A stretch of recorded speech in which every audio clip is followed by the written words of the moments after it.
So what about Vikrant Goyal, who has taken an initiative for the children, depression as such? Yes. Children are born in a house with parents. So it becomes parents' duty to bring up the child, inculcating all possible good things, which is positive. And no parent can teach something which is negative. No parent does that. No mother, no father does that, right? So every child has been taught good things at home. So when he is put in the school, nowadays the children are very early they are put. Not at all necessary. If the parent is educated, why can't you educate your child till 6 years? Today, even in foreign countries, 6 years is the time to go to school for the child.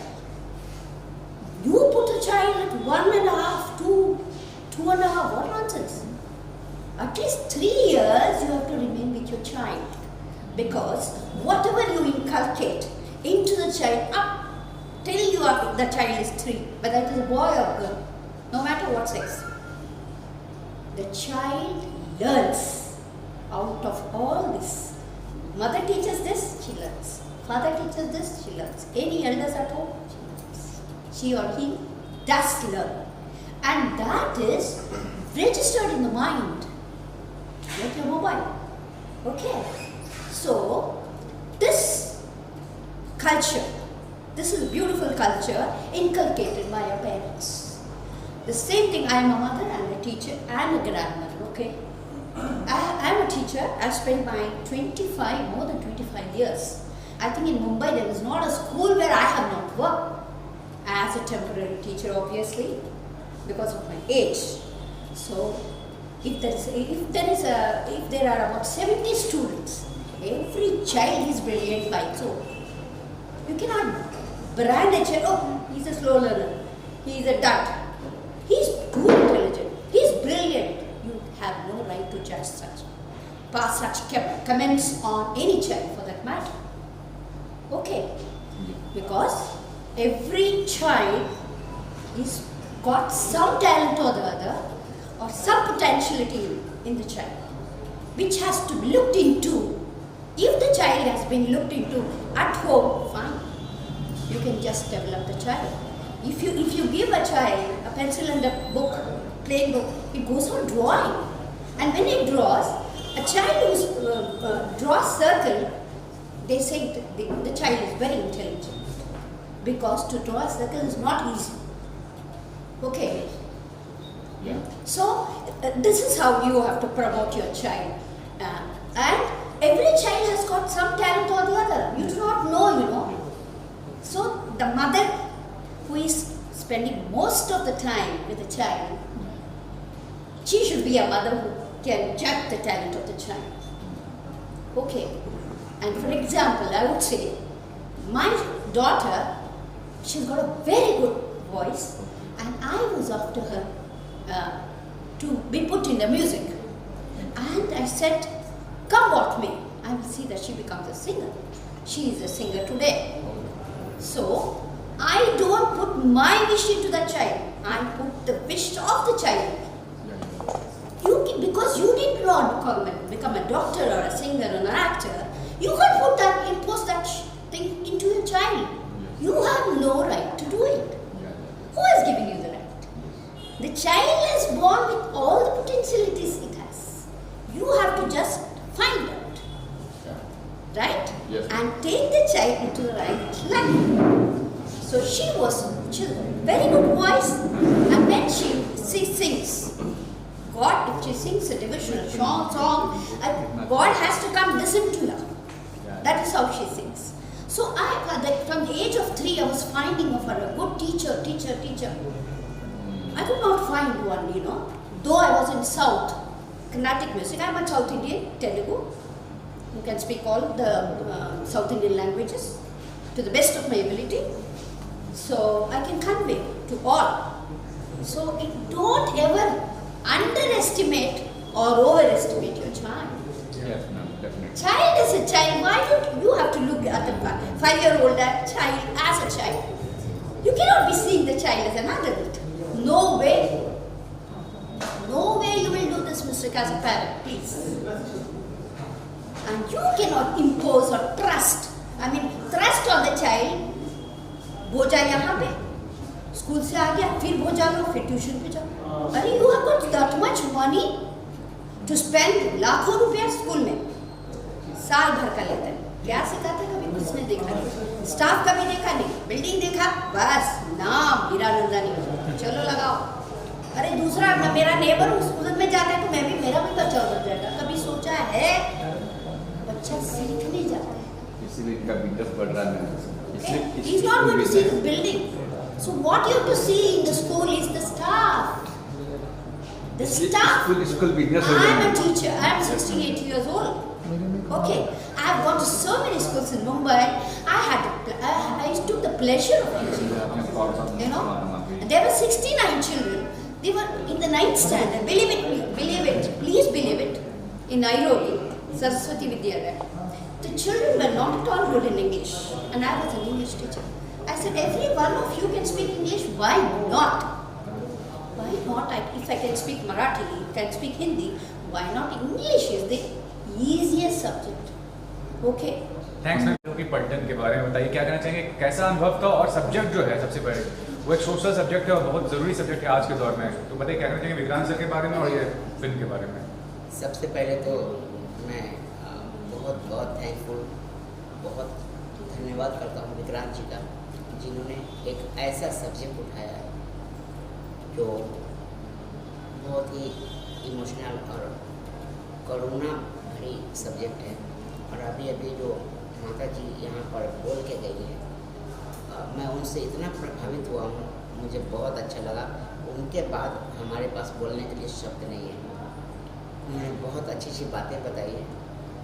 Vikrant जी जब ये subject लेकर मेरे पास आए थे तो मुझे sorry to से मुझे लगा कि ये क्या कर रहे हैं, ऐसा ये सब्जेक्ट कहाँ चलेगा, कौन देखेगा.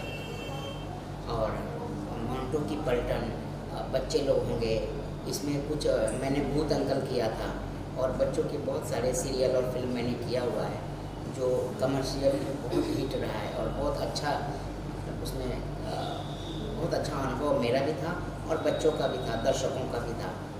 तो मैं सोच रहा था कि इसमें तो कुछ ऐसा दिख ही नहीं रहा, कहीं कॉमेडी नहीं दिख रही, कहीं कुछ ऐसा लग ही नहीं रहा. लेकिन जब मैं शूटिंग पर गया और जब मैं इनका टेकिंग देखा, इन्होंने जो हमें समझाया, और उसके बाद मैं जब प्ले करता था वो कैरेक्टर, तो मुझे धीरे धीरे समझ में आने लगा कि ये एक्चुअल कैरेक्टर क्या है. और इनकी जो मेहनत है, ये जो चाहते हैं दुनिया को, या हमारे कम से कम हमारे भारत के लोगों को जो दिखाना चाहते हैं, उसका अगर 10% भी दिखा पाए और लोग देख पाए तो ये फिल्म सफल है. और फिल्म सफल है तो हमारे भारत के पब्लिक, और जैसा कि उन्होंने कहा है कि बच्चों के ऊपर ज़्यादा प्रेशर न बनाए, बच्चों के ऊपर दिन रात पढ़ाई करो. और बच्चा चाहता कुछ है, उसे करवाते कुछ है, बहुत सारा उनके ऊपर बस्ता बोझा लाद दिया जाता है. तो वो सब पेरेंट्स ज़रूर सीखेंगे इस फिल्म से. तो पेरेंट्स को ही नहीं, बच्चों को ही नहीं, पूरे परिवार को इस फिल्म को ज़रूर देखना चाहिए. विक्रांत जी ने मेहनत की है, इन्होंने इस फिल्म को लिखा है और बहुत मेहनत किया है इस फिल्म को बनाने के लिए. लेकिन अब जिम्मेदारी होती है हमारे जो भी पब्लिक हैं, जो भारत की जनता है. अब नाम भी है भारत टॉकीज़, तो भारत टॉकीज़ को सब्सक्राइब कीजिए. और बहुत कम पैसे में, दूसरे चैनल वाले तो ज़्यादा पैसा सब्सक्राइब कर लेते हैं, ये बहुत कम पैसे में है. मैं रिक्वेस्ट करता हूँ मेरे सभी दर्शकों से, जो भी मेरे दोस्त हैं उन सभी से, जो नहीं हैं वो उनको मैं दोस्त बनाता है. और आप सबसे यही रिक्वेस्ट करता हूँ कि भारत टॉकीज़ को सब्सक्राइब कीजिए. मोंटो की पलटन, साथ ही ये फिल्म है जिहाद है, एक और ये बच्चे वाली फिल्म सिर्फ एक बार है. ये फिल्म है जो टीचर के ऊपर फिल्म बनाई है. तो ये सब फिल्म भी आपको देखने को मिलेंगे, और ये सारी की सारी फिल्में आपको शिक्षा देकर जाएगी. सो मैं तो बस हाथ जोड़कर एक ही विनती करता हूँ आप सभी दर्शकों से कि मोंटो की पलटन को देखने के लिए अगर आपने इस भारत टॉकीज को सब्सक्राइब किया तो साथ में आपको बहुत सारा बहुत कुछ पैकेज मिलने वाला है। मेरा भी एक यूट्यूब चैनल है के गोस्वामी एंटरटेनमेंट, उस पर मैं साइलेंट कॉमेडी बनाता हूँ। वह साइलेंट कॉमेडी अब भारत टॉकीज पर दिखाया जाएगा, जिसमें कोई डायलॉग नहीं होता है और बहुत सारे कलाकार नहीं हैं। मैं अकेला हूँ और ये मेरा छोटा बेटा है, मैं और ये और एक दो और कलाकार मिलकर हम लोग ये सीरियल बनाते हैं, जिसमें कोई डायलॉग नहीं होता है, बिना डायलॉग का सीरियल है। वो भी भारत टॉकीज पर मौजूद है। बस इतना ही चाहूँगा कि ये लोग बोलते हैं कि 2-4 मोदी और हो जाए तो देश का तरक्की हो जाए। मैं बोलता हूँ 2-4 विक्रांत मोड़े और हो जाए तो हमारे बच्चों का भविष्य बदल जाए। क्या बात। विक्रांत जी, आप बताइए सबसे पहले वो सब्जेक्ट जो है वो काफ़ी मतलब सेंसेशनल है, मतलब आज के दौर से बहुत सीरियस सब्जेक्ट है और बहुत ज़रूरी सब्जेक्ट है। ये बताइए क्यों इंस्पिरेशन आपको मिला ऐसा कि आप ऐसे सब्जेक्ट पर फिल्म बनाएं, और काफ़ी काउंसलर्स ने बोला है कि पेरेंट्स को ज़रूरी है कि उनकी साइकोलॉजी समझे। क्या कहना चाहेंगे इस बारे में? एक्चुअली सबसे मेन चीज़ ये है कि आजकल इस सोसाइटी में ना सिर्फ डिप्रेशन की और सुसाइड की बात होती है, लेकिन सुसाइड और डिप्रेशन इसके अलावा भी बहुत सारी चीज़ें हैं जहाँ पे शायद मुझे ऐसा लग रहा है कि इस समाज में ना नज़रअंदाज किया जा रहा है। जैसे कि पहले कोई भी इंसान डिप्रेशन से गुजरता है और डिप्रेशन का एक फाइनल स्टेज होता है कि सुसाइडल थॉट्स या वो सुसाइड अटैम्प्ट कर लेता है। लेकिन इसके बहुत पहले बिहेवियर चेंजेस आते हैं हर इंसान के अंदर। या तो वो इंसान चिड़चिड़ा हो जाता है, या तो वो गुस्सा हो जाता है, वो अपने आप को अकेला महसूस करने लगता है, किसी से बात करना बंद कर देता है और अपनी दुनिया बना लेता है। लेकिन उसकी शुरुआत जो है ना, वो उसके जीवन के चाइल्डहुड से उसका कनेक्शन है बहुत बड़ा। इसका रीज़न ये है ना कि हम यंग होने के बाद में जैसे कि 99.9% इंसानों को प्यार हो जाता है, जो बहुत खूबसूरत एहसास है। लेकिन अगर वो प्यार ना मिले तो फिर वो डिप्रेशन में जाता है। फिर उसके बाद में उसका जीवन शुरू होता है, जो फैमिली लाइफ शुरू होती है, उसमें भी बहुत सारे अप एंड डाउन्स होते हैं। तो जीवन अप एंड डाउन से भरा हुआ है। लेकिन ये अप एंड डाउन्स को झेलने के लिए, बर्दाश्त करने के लिए हमारा जो मस्तिष्क है वो मेंटली स्ट्रांग होना बहुत ज़रूरी है। और उसकी शुरुआत जो है हमारे चाइल्डहुड में छुपी हुई है, और इसका जो मेन स्तंभ है वो हमारे टीचर्स और हमारे पेरेंट्स हैं। तो ये मूवी को बनाया जब मैं लिखा गया तो यही चीज़ मैं लोगों को बताना चाहता था कि ब्रेन पॉजिटिव प्रोग्रामिंग, पॉजिटिविटी बोलना कि यार किसी भी सिचुएशन में पॉजिटिव रहो, लेकिन पॉजिटिव करना और बोलना, सोचना, दोनों में अंतर है। अगर हम पॉजिटिव चीज़ें हमारे हैबिट में लाए तो हमको सोचने की ज़रूरत नहीं है, वो ऑटोमेटिकली डेवलप होगी। अक्सर आप सोचते हो कि यार नेगेटिव मत सोच, पॉजिटिव थिंक, लेकिन पॉजिटिव कैसा होगा जब जीवन में नेगेटिव हो रहा है? तो पॉजिटिव सोच कैसा सकता है? इसके लिए हमको हमारे प्रॉब्लम्स को देखने का नज़रिया बदलने की ज़रूरत है, और हमारे रोज़मर्रा की ज़िंदगी में हमारे हैबिट्स को चेंज करने की ज़रूरत है। ये मुझे ऐसा लगा, और इस थॉट के ऊपर मैंने ये फिल्म बनाई, और आज 29 इंटरनेशनल अवार्ड मिल चुके हैं। तो बस यही। तो विक्रांत जी, जब आपने इस मूवी की शुरुआत की मोंटू की पलटन, तो जिसमें आपने जिस तरह से आपका बिल्कुल सब्जेक्ट बहुत ही अलग था हर फिल्म से और सीरियल से, तो आप जब के जी के पास गए होंगे इस सब्जेक्ट को लेकर, आपके माइंड में कैसे आया? जो एक उनका कैरेक्टर है, बहुत ही डिफरेंट कैरेक्टर है, जिसमें वो हम बच्चों को काफ़ी हंसाते हैं, एक फैमिली को हंसाते हैं, तो आपने उनको क्यों चुना? क्योंकि ये सब्जेक्ट अलग था। और किस प्रकार आपने जब अपना प्रोजेक्ट उनके सामने रखा तो उनका क्या रिएक्शन था? बहुत अच्छा सवाल है। एक्चुअली ये है कि के जी का मैं और मेरे बच्चे दोनों भी फैन थे, और मुझे नहीं पता था कि मेरी ज़िंदगी मुझे डायरेक्टर लेवल तक लेके आएगी और मैं कभी फिल्म मेकर भी बनूंगा। तो जो मेरे सबकॉन्शियस माइंड में के जी का जो इमेज बैठा था, तो मैं उनको लेके कुछ फिल्म बनाना ही चाहता था। और जब मैंने फिल्म लिखने की शुरुआत की थी ना, तो मैंने उनके कैरेक्टराइजेशन को ना नज़र में रख के ही उसको लिखा गया था। और जब के जी के पास में गया तो मेरे पास में बजट, सबसे मेन चीज़ था, बजट नहीं था मेरे फिल्म का। और जब मैंने ये बोला कि सर बजट का ये इशू है, लेकिन मैं इस सब्जेक्ट को बना रहा हूँ, तो के जी का मैं बहुत ऋणी रहूँगा आगे भी, चाहे कितना बड़ा मैं फिल्म मेकर बन जाऊँ। के जी ने बोला आपका सब्जेक्ट जो है वो इतना पावरफुल है कि आप पैसा साइड में रहने दीजिए, आप बताइए कि आपको शूटिंग कभी करनी है। इसलिए thank you so much sir कि आपने मुझे वक्त दिया और मुझे वो रिस्पेक्ट दी। इसी तरीके से ये इस फिल्म को बनाया गया। विक्रांत जी, ये जो अवार्ड्स आपको मिले हैं काफ़ी सारे, कुछ तो आपको इस साल ही मिले हैं, क्या कहना चाहेंगे? अवार्ड्स कितना आपको कॉन्फिडेंस देता आगे चलते इस तरह के प्रोजेक्ट बनाने के लिए? ये है कि अवार्ड्स बहुत इम्पोर्टेंट होते हैं फिल्म मेकर के लिए। हम लोग ने जब फिल्म बनाई थी तो हमने तो ये सोचा था कि कोई भी एक अवार्ड अगर हमें मिल जाए तो हम इसको फिल्म को प्रमोट करने में या लोगों तक पहुंचाने में बहुत इजी हो जाएगा। लेकिन मुझे नहीं पता था कि ये इंटरनेशनल लेवल पे इतने सारे इसको अवार्ड्स मिल जाएंगे। तो एक फिल्म मेकर के लिए, एक आर्टिस्ट के लिए और फिल्म से जुड़ी हुई पूरी टीम के लिए ये बहुत ही प्राउड फील होता है कि हमारी मेहनत, इतने सालों की जो मेहनत है, फ्लोर पे जाने के बाद में इंटरनेशनल फिल्म फेस्टिवल्स में इसको सराहा जाता है। तो मैं थैंक यू सो सारे फिल्म फेस्टिवल्स का, मेरे सारे आर्टिस्ट, मेरे सारे टीम का, जिन्होंने सपोर्ट नहीं करते तो शायद मैं यहाँ पर नहीं पहुँच पाता, और स्पेशली डॉक्टर्स की टीम। सबसे इम्पोर्टेंट सवाल लास्टली ये है कि शुरुआत करें OTT प्लेटफॉर्म का भारत टॉकीज का। अभी आपको मालूम है कि इंफॉर्मेशन ब्रॉडकास्टिंग जो है उसके अधीन आने वाला है, जहाँ की लिमिटेशंस रहेगा। उसके में बताइए, आप तो सोशल सिनेमा दिखाने वाले हैं, तो जो लोग नहीं दिखा रहे हैं या नहीं दिखाना चाह रहे हैं उनके लिए कितना बैरियर होगा? फिर से थैंक यू सो मच कहना चाहूँगा इस सवाल के लिए। एक्चुअली मुझे ऐसा लगता है कि जो एंटरटेनमेंट जो सिनेमा है वो एक ऐसा माध्यम है जिसके अंदर दो ही बातें होनी चाहिए। एक तो फैमिली इंटरटेनमेंट हो कि फैमिली के साथ में बैठ के एंटरटेन कर सके, क्योंकि जहाँ पे हम एक ऐसा सिनेमा बनाते हैं जहाँ पे हम फैमिली चद्दर के अंदर फिल्में देखते हैं या तो हम अकेले फिल्में देखते हैं, तो वहाँ पे फैमिली यूनिटी खत्म हो जाती है और हम जो जीवन जीते हैं फैमिली के साथ जीते हैं।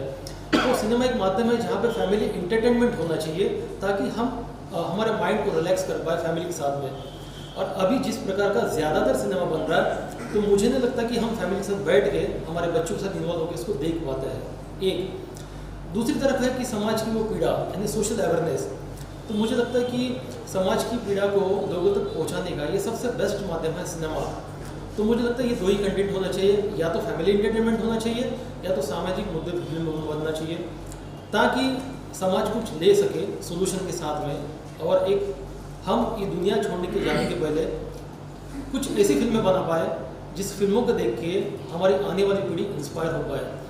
इसके लिए भारत टॉकीज पे जितने भी फिल्म मेकर्स जुड़े हुए हैं, जैसे कि बालपन है, ऑन द वे है, बस एक बार है, जिहाद है, डॉक्टर नाम्बियार, जितनी भी फिल्में आ रही है, हम ऐसे फिल्मों को भारत टॉकीज पे दे रहे हैं जो अवार्ड ले चुकी है या तो किसी न किसी सोशल मुद्दे पे है।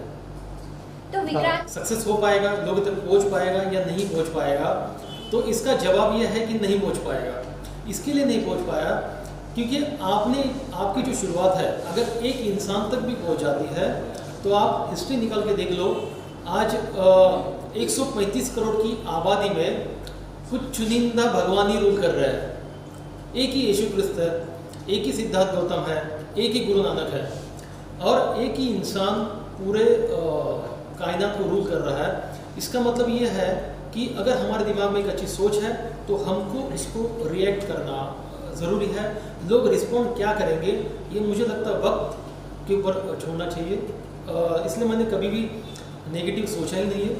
बस ये समाज की पीड़ा है और ये मेरे पास में माध्यम मिला है, ये कैमरा, और ये मेरे पास में ऑडियंस है, और मैं इसको पहुंचाने की मेरे आखिरी सांस तक कोशिश करूँगा। केके जी, मेरा सवाल आपसे, बच्चों के रोल मॉडल हैं आप, चाहे फिल्म हो चाहे टीवी सीरियल हो, जब भी बच्चों को गुदगुदाने की बात आती है तो आपको याद किया जाता है।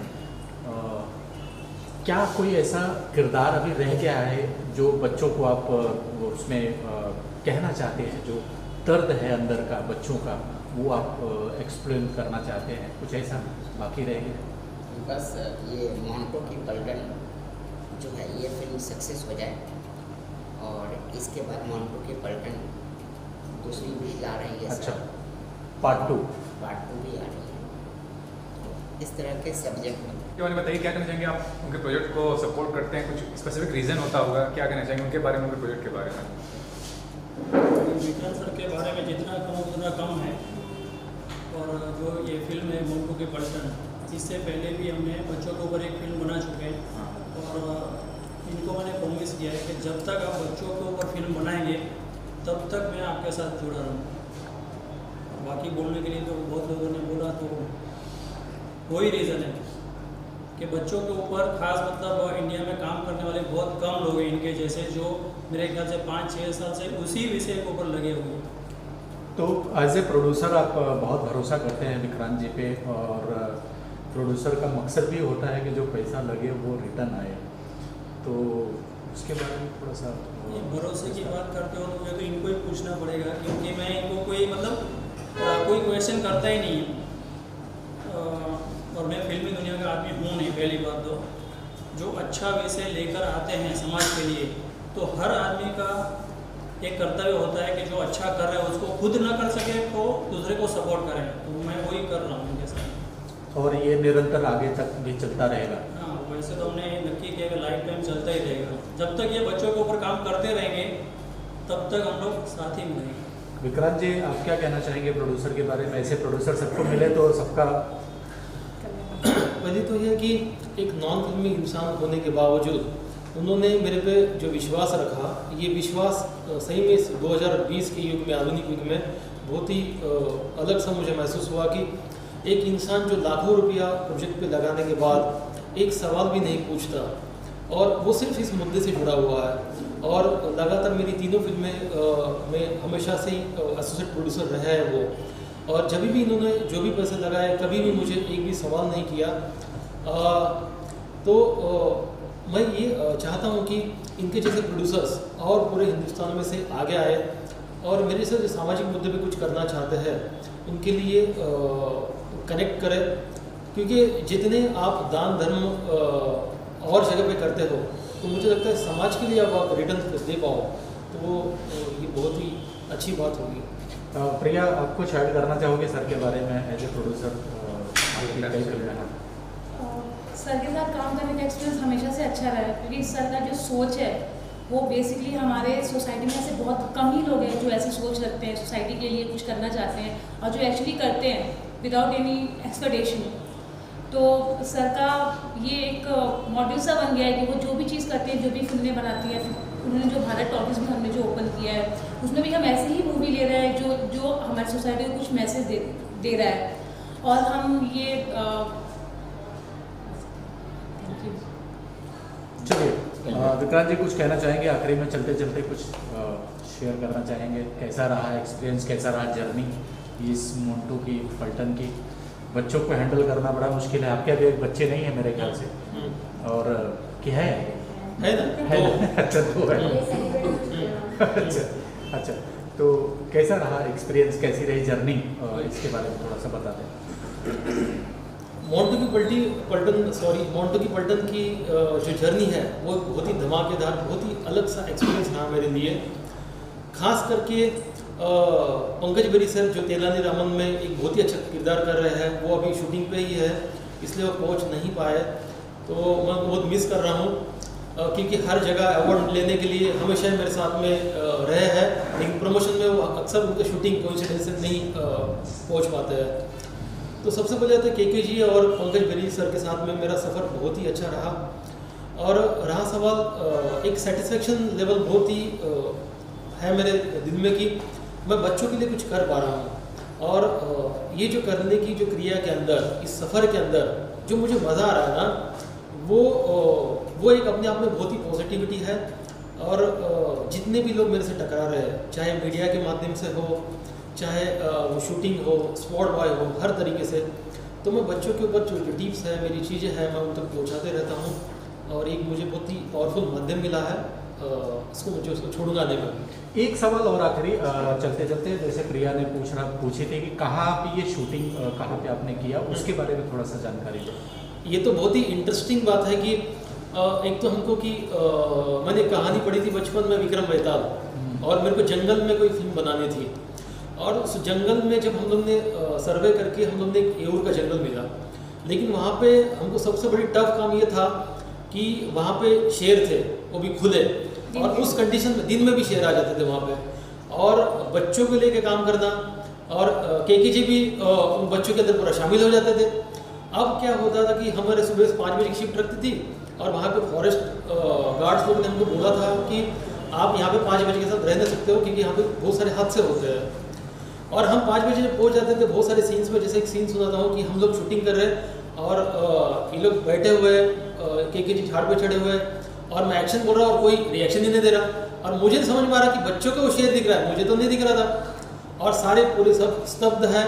और फिर उसके बाद में अचानक में 8-10 शेर पीछे आ गए और शूटिंग को बंद करना पड़ा। फिर हम लोग को मैं थैंक्स हूँ मुंबई पुलिस का जिन्होंने फिर मुझे पुलिस प्रोटेक्शन दिया, क्योंकि ये सब्जेक्ट बहुत अच्छा था।